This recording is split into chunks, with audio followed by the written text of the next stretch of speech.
Hello YouTube, this is Victor. I hope you're well and welcome back to my channel. Today we're going to talk about air. A passenger the other day told me that after a long flight she did a few months ago, she got very sick, and she probably came because someone was coughing about 6 or 7 rows behind her. I had serious doubt this is what happened. So let's talk about that today. And while I've got you, if you haven't subscribed, please feel free to do so. You can also click on the small bell to be notified when there's new videos. There's one every week.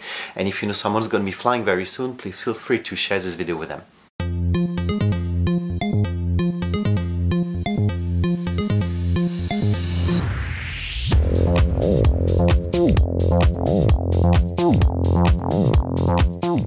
So where is the air coming from in a plane? Well, half of the air is actually fresh and coming from outside of the plane. It goes through the engines and then it's sent straight inside the cabin. So 50%, about 50% of the air is completely fresh. The other 50% is recycled, and it's recycled about 20 to 30 times an hour. So it's still quite often, but when it's recycled, it's going through very strong filters.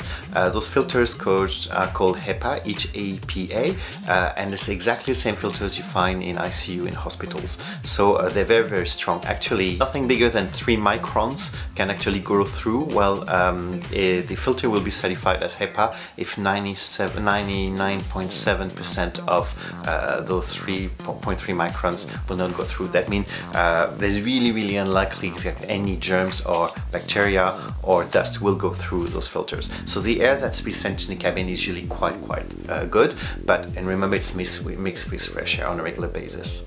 And also, if the person sick is a few rows behind you, it's unlikely the germs will go forward and backward because the air is coming from the side of the window and will be also recycled from there. So the air you're breathing comes from next to your seat and will go out next to your window. So the air usually stays around your seat and your row, but doesn't move really forward and backward. Yeah, it's quite unlikely the person got you sick. What can get you sick, however, on board is everything that you're touching. So your tray table, yeah, it's clean in between flights, but sometimes the same cloth will go through 3 or 4 different rows.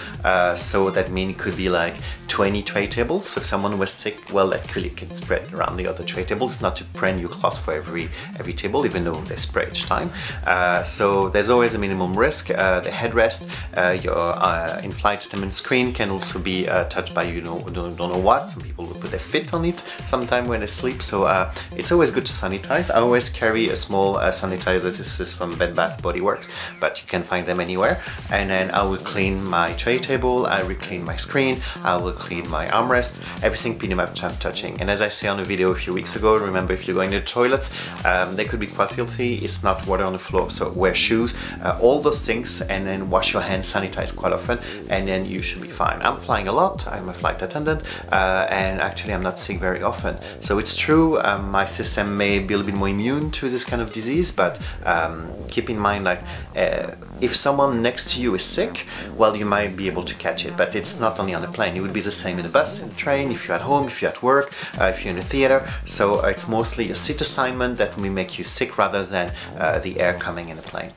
And that's it for this week. If you have any questions, or if you want me to talk about a specific subject, please feel free to put it in the comments. Remember to share, and then I'll see you next week. Bye!